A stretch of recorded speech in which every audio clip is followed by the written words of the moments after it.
The principle here is when you move a joint or a junction, any of this part of the neck, through a range of motion in a relaxed state, the horse will release tension in that joint or junction. When the horse is uncomfortable there, it's hard to get the horse to relax, so you can do the movement in a relaxed state. So this is little tricks, ways to get the horse to relax when he's uncomfortable when you get to that spot, if that makes sense. So I'm going to start by just doing normal lateral cervical flexion. I'm going to put my hand on his nose, slip my thumb under and my forefinger over here, and just keep this hand soft for starters. Rest my other hand here on the wing of the atlas, this bone right here, and I'm going to give a very gentle wiggle with the nose without pushing here, just a very gentle wiggle. See him soften and his eyes blink. Stop, just do it a little bit at a time. I'm going to slide down a little to here, the next vertebra, and bring his nose around. He's resisting a little, but just give gentle wiggle. And then stop.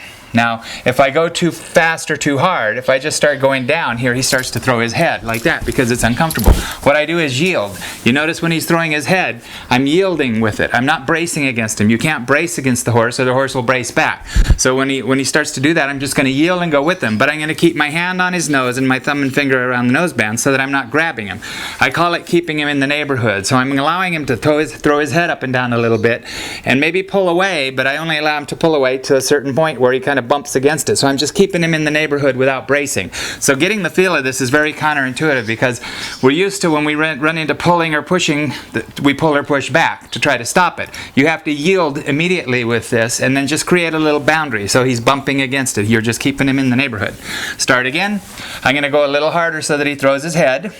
And just start coming down here, and he throws his head, and I go with him, soften. When he starts to throw his head, soften both hands, and just keep a little boundary here, and also remember to soften this hand, because this is what's causing him to throw his head. So I reach it again. The second he starts to throw his head, I'm going to soften. Get down here, bring him around, get down here, soften. Even before he starts to throw his head, because I know he's going to do it, I'm going to switch to the back of my hand because it's easier down here. Give a little wiggle here, soften, slide down. Now he's starting to throw, so I soften and just keep him in the neighborhood. Now the other thing that's happening here, I'm going to step him back over here. The second other thing that's happening is he's stepping towards me because it's not it's what I'm doing the right thing with my nose hand, and so his next thing, the first survival instinct is to flee, to try to throw his head away. When I trick him into not doing that, his next one is to brace or push against me, so he stepped against me. So now I'm going to deal with that. I'm going to come down here gently, wiggle. Down here, gently wiggle. I'm just softening here so that doesn't work, throwing his head. So now he's going to step towards me. When he goes to step towards me, I can shift his weight back. I can use my elbow and my weight to shift him back. But immediately when we're back here, I got to soften. Come here, buddy. I got to soften.